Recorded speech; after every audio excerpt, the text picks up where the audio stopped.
Hello Earth2 community, and we hope today finds you well.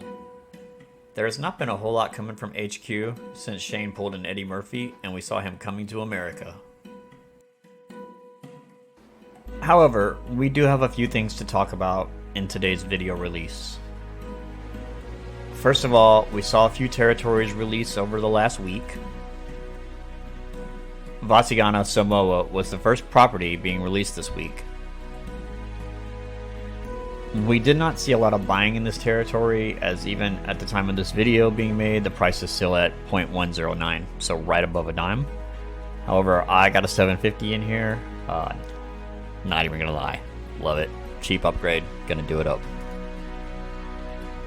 However, a few days later, we did see another land release, Central Singapore released, and it had a much better response, with the price of Tier 3 now being around 0.144 or 14 cents.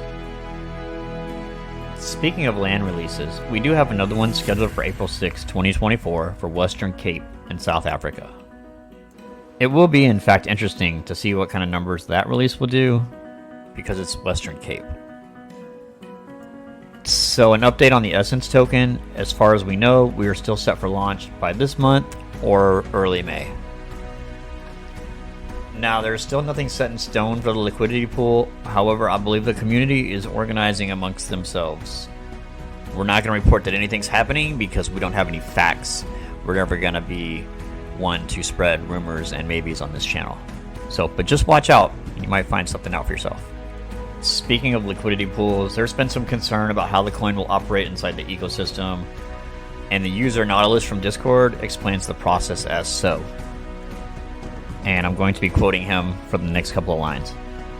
So he says, Earth2 needs to deploy the token smart contract on the Ethereum blockchain. And how they will do this is Earth2 will visit Uniswap interface, go to the pool tab, and click import.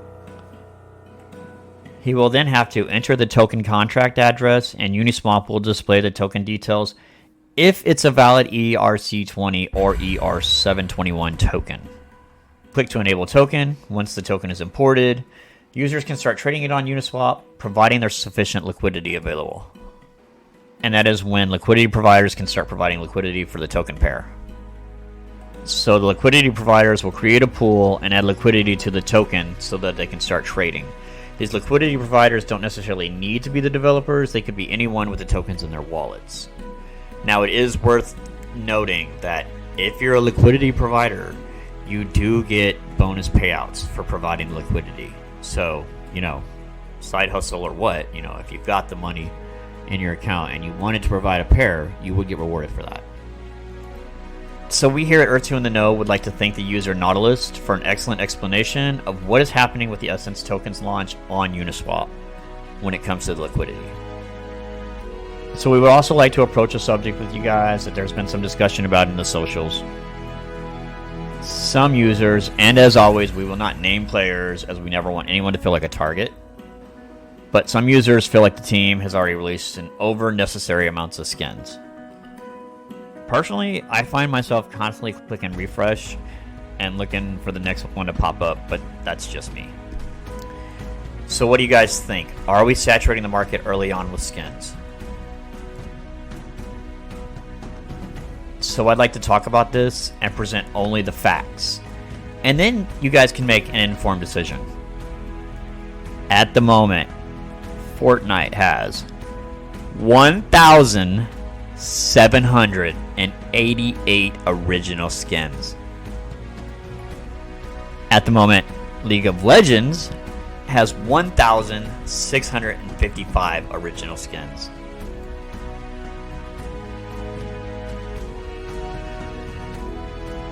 Now, to be fair, Valorant only has 425.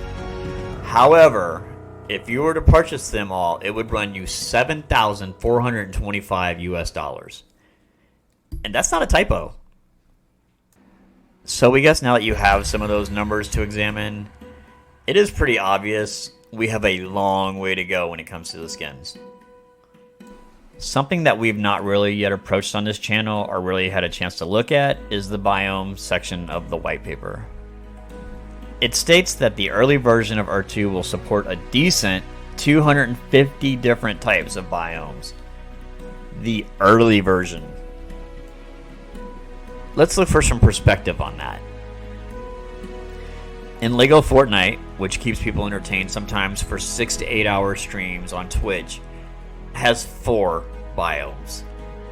4. I know.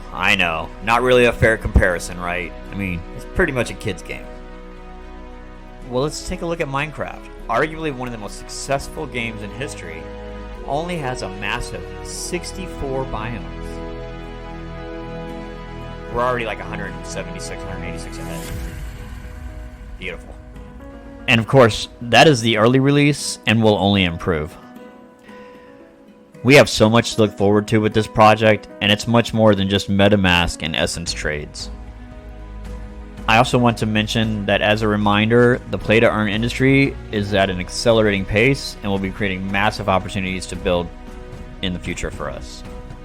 From LinkedIn, play-to-earn NFT games market size was valued at $329 million USD in 2023 and is likely to increase at about 18% throughout the forecast period, reaching about $895 million USD by 2030, so almost $1 billion. And who's going to be there making that content for them? Getting paid in revenue? Us. I don't think there needs to be much more examining to see how important it is for our world that we're about to create. So we're actually looking for people who want to take part in growing an industry inside of the metaverse when it goes live. If you're looking to showcase your talents, please leave a comment and we would love to chat. We're looking for market analyzers, entertainment to fill the different streams we'll be running live once we are established. And by entertainment, we mean entertainment. Musicians, performers, anybody who can keep an audience. Anyways, that is a wrap for now. Please click like and sub if you dug the content. As always, we cannot wait to see you in the Earth2 metaverse.